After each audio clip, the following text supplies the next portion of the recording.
Hello everyone, welcome back to my channel. Oh my gosh, y'all, I feel like it's been like a really good long minute since I actually did like a sit down video with you guys, but I'm so happy to be here just to give you guys an update on my life. You guys know I have been doing YouTube since like 2017, and through my whole journey, of course, there's been ebbs and flows and periods where I have been consistent, and then periods where y'all are like, girl, you are MIA, where have you been? But I just really wanted to come on and sit down with you guys and just update you on my life, on where I am today, what happened, and all of those things. So first of all, if you have been here since 2017, I am so appreciative of you. If you are still here in 2025, like all 7,000 of my subscribers, I am appreciative. If you are new here, returning, whatever the case may be, make sure you give this video a thumbs up. I'm trying to stay consistent, give you guys some content, get to know you guys, have you guys get to know me a little better. So please show your girl some love. It really helps with the algorithm. So a couple of weeks ago, I posted on my social media accounts asking for questions for a life update video that I'm currently doing now. I did receive quite a few questions, and so I kind of want to go over some of those questions with you guys and just catch you up on where I've been, how I've been, and just like what happened, like why haven't I been consistent. So I've broken down all the questions into different categories. So we're gonna start with the first category, which is life update, what you guys are here for. So the question is, where have I been? Whew, child.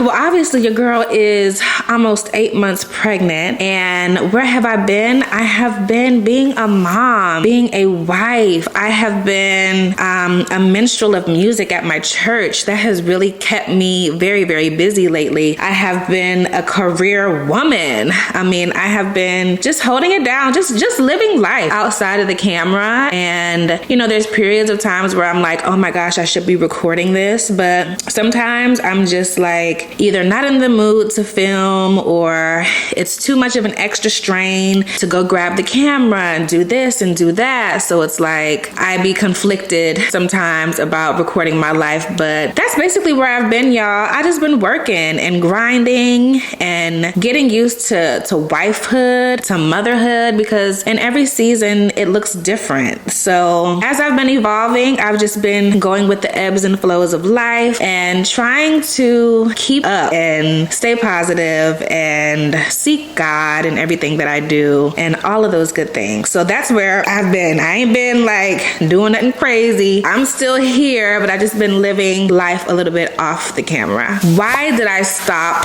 vlogging? This question is like, it's like I stopped, but I still was posting like on TikTok. If y'all follow me on TikTok at Yasmine Bianca _, it's like I went over to short form content because it was more convenient doing short form content versus long form content. So YouTube can definitely be a pain sometimes, trying to edit these videos, get the setup going, get the mic connected, get the battery for the camera, everything. Like, it takes time, and I understand why people have like a makeup artist, a hairstylist, somebody to clean the house, somebody who writes their content, somebody who does this. Like, it's a lot doing it all on your own.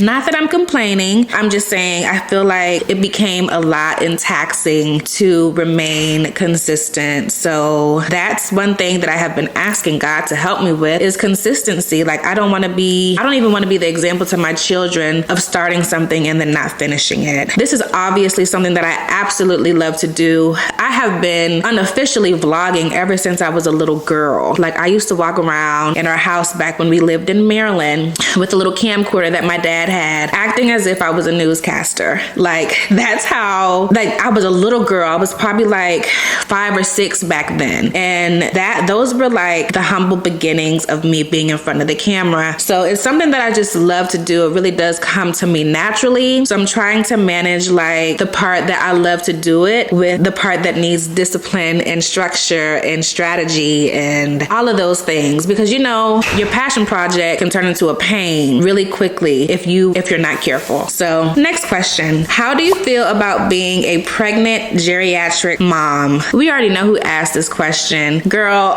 So let me just tell you, I am having a high risk pregnancy this time with my baby girl Summer, and it's because I am of a geriatric age. They call it advanced maternal age. I'm 35, you guys, and I'm having my second child. So you know, most people have their kids a lot younger, and so at 35 there's just more risks associated with pregnancy, risks associated with your health. So I do have to see a high risk specialist, and I do have like certain medications that I'm taking. I'm taking a baby aspirin, and I'm taking labetalol for my blood pressure, 100 milligrams, which was the same things that I took with Sebastian back when I was 30 years old and got pregnant. So they're just, you know, monitoring me very closely, and I feel fine. I don't feel old. Actually, I do feel older this pregnancy. I do feel older. Like, I don't remember having a wobble last pregnancy. I have a wobble now. I be so out of breath, y'all. Like, so out of breath, like all the time. I have been so congested this whole pregnancy. So yeah, it definitely is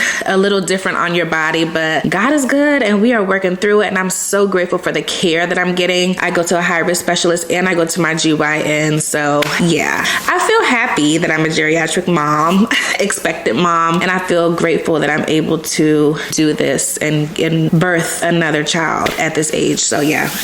The next question is sex drive increased during pregnancy?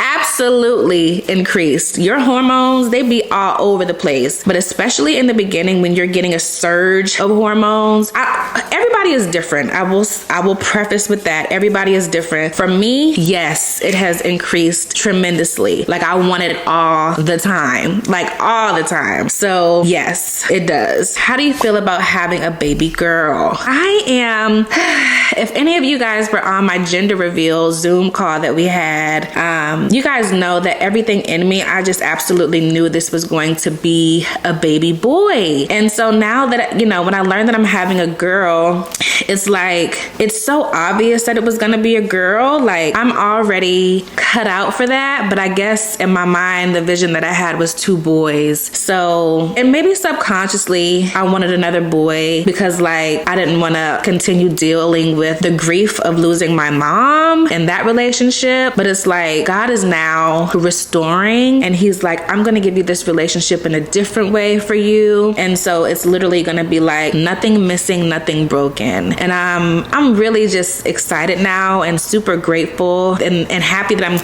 I skipped the train. You know what they say, that I skipped the train. I ain't had to have 3, 4, 5, 6, 7, 8, 9, 10, 12 kids. I have my boy and I have my girl. But yeah, I'm still dealing with, like, Sebastian is my baby. So I'm still dealing with like, how is that gonna be having to split my attention? And I'm reading up on ways I can make him feel involved and not left out, because he'll be 5 next year. And so it's just been, you know, him having all of our attention.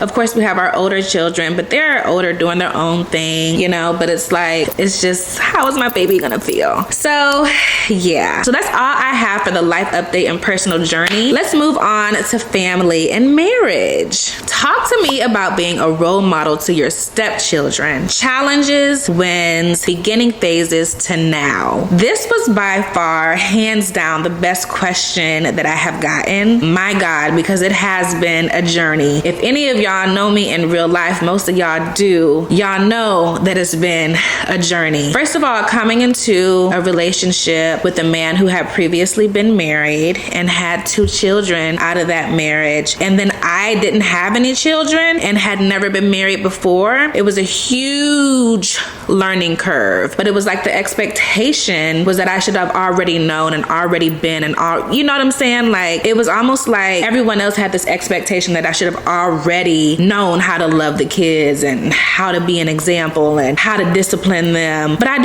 never had that experience. So I had to literally learn as I go. So there was definitely a lot of challenges. I think that the fact that that the mother on the kid's side was not as like welcoming to the relationship with me. That presented a lot of challenges, and there was a whole lot of drama in the beginning. I'm talking court cases and criminal investigation stuff and calling the police over the house and like all types of stuff that just really put a strain on the relationship. And it seemed like no matter how hard I tried, it was like it didn't matter, you know, like they didn't appreciate it, or even at times that they didn't like me, you know. So I'm happy now that we are still growing. Even to this day, a lot of people are like, oh my gosh, you have grown so much as a stepmother, but there's still work to be done. Like, even though Trey, who lives with us, is 18 going on 19 in a couple months, there's still work to be done, and there's still like daily deposits that have to happen. What I try to do is spend time. I haven't really spent a whole lot of time since I've been pregnant, but spend time with them individually. Just talk to them individually and see where their head is at. Ask them questions about how they're feeling, and just really let them know that I do care about them and I do love them. You know, I tell them that to their face, like, I love you. Even though they may not say it back, I still say it, because I want them to know that they have a safe space here. They are loved and appreciated. So again, this journey is everlasting and it constantly changes. Now that we're having another child, it's going to be different now. So it's like you're constantly having to adjust and learn. But the basis of it all is really just doing everything in love, and then also like asking the Holy Spirit about how you should handle certain things and what you should do. Is this the right time to have this conversation? Should we be talking about this? You know, like really hearing from God on how to handle that. But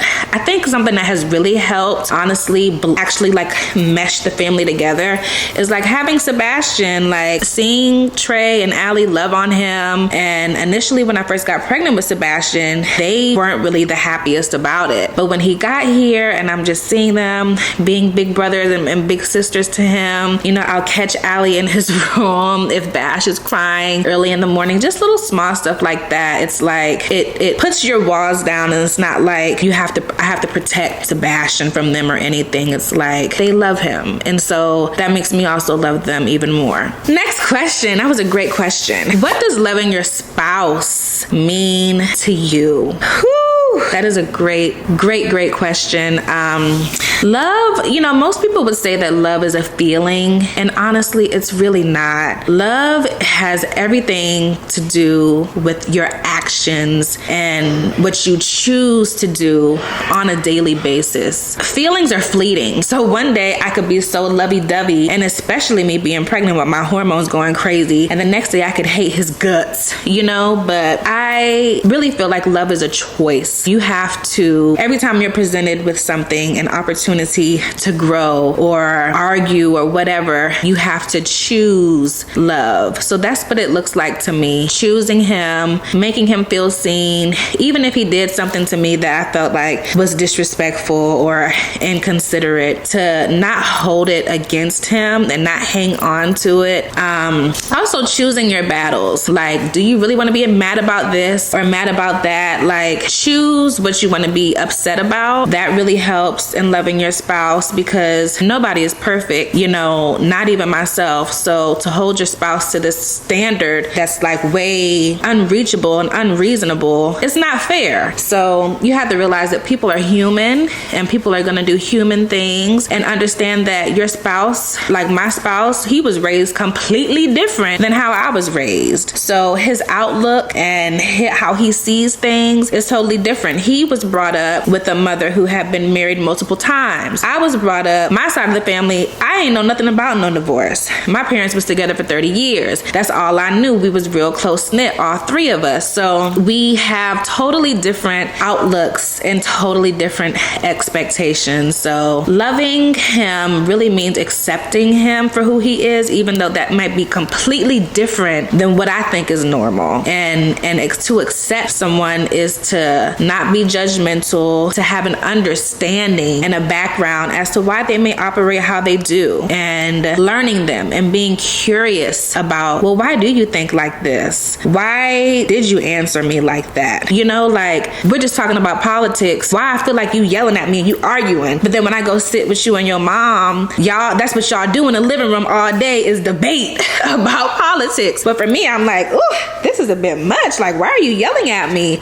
But just to have that curiosity and understanding of who they really are and accepting them for who they are, literally flaws and all, and coming from a recovering perfectionist, that has been something that I have had to learn over the years. That was a great question. All right, we're gonna move on to the faith section of this video. What is your favorite praise and worship song? This is a hard question because y'all know I'm a praise and worship girly. This is such a hard question, but the first song that comes to mind that I've been listening to, like even today, is Yahweh by Transformation Worship. Let's play a little snippet of it real quick. One thing I know,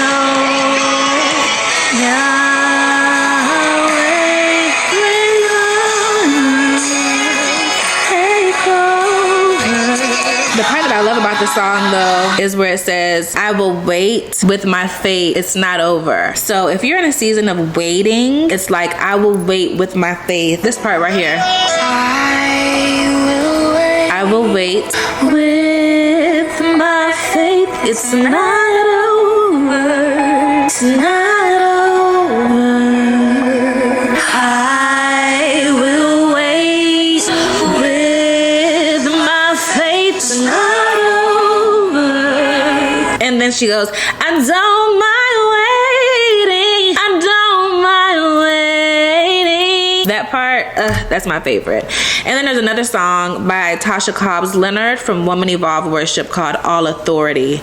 Them two been on repeat. Can you talk about your career and what inspired you to get your doctorate degree? So my career, I've been doing IT ever since like 2007. I got my very first job at a help desk at Gunner Air Force Base as a help desk technician level 1. And my very first certification I received was my Security Plus certification. And that was pretty much my introduction to doing IT. When I was in college, my mom used to be like, why don't you go to school for computer programming or something like that? I did not like that. So I went to school and I got my bachelor's in business management, but I never really was into computers like that, but I knew that it paid well. And I knew that it was gonna give me the life that I wanted because it was gonna pay me good money. So that's why I did it. And basically from then on, from that job back in 2007, 2008, I went to Afghanistan. I was there for 4 years, 3.5 years, 4 years, still doing IT, continued to get certifications, came back, worked at the NSA here in Texas, still was getting certifications. And to this day, I'm still in the IT field. As you guys know, we're currently, I don't know why I can't say that word, furloughed, but I am a government employee now. I started out as a contractor because back then I wanted to get the big bucks and get the money quick. But as my family grew and we became stable, I was like, I need stability. So I decided to apply for a government job and I got it. And I started out as a GS-12. Now I'm currently a GS-13. So God is good. I've been in the government, in the federal government since 2019. It's 2025. And I really love what I do. I really do love what I do now. I've had a lot of different opportunities, but I always, in the IT field, you have to constantly learn, constantly be studying up on something. And so I wanted to get my doctorate degree because I wanted to just make more opportunities available to me. Like I saw myself going to the senior accepted service. So for the GS is like, I'm a GS-13. The highest you can go is GS-15. After that is SES. So I just wanted to kind of prepare myself on leadership. And I'm getting my doctorate degree from Liberty University in strategic leadership. And I'm currently on pause with that because that ain't no joke. Okay. And I'm like, y'all not about to be stressing me out. So I have not taken any classes these last 2 terms, but eventually I'll pick it back up. When the time is right, I will pick it back up. Okay, next question is all about YouTube and content creation. Do you use your iPhone to record? I absolutely do. If I'm out and about if my camera dies, the battery exhausted, y'all know how this thing be going. I will pull out my phone in landscape mode and record, airdrop it to my MacBook, upload it to iMovie, bam. I really actually love the quality of this camera on my phone. So if you are an aspiring content creator, girl, and you don't have, you know, $800, $900 to get on a camera, use what you got. Use your phone to start making content. Just make sure if you're uploading it to YouTube that you are filming in landscape, meaning the phone is horizontal. Now, if you're doing short form, you need to have it in portrait. Got it? What editing software do you use? I use CapCut, Canva, and iMovie for my videos. I would love to learn Adobe's Final Cut Pro, but I need like a class or something on that before I start. But yeah, I pretty much use iMovie. It's really easy. It's really simple. And then like for my thumbnails and like my short form content and stuff, I upload that into Canva and make a little reel or make a little story for my Instagram. So yeah, when is the next podcast episode dropping? So you guys know I have a podcast called The Refined Woman. Please go follow her on Instagram. I have not created a YouTube page for her yet, but I am in the process of editing a marriage video with one of our dear friends, Chalisa and Joshua. They are a married couple. I interviewed them, and I think that if you are married or aspiring to be married, you would enjoy that episode. And that episode is called From Trial to Transformation. So it's really, really good.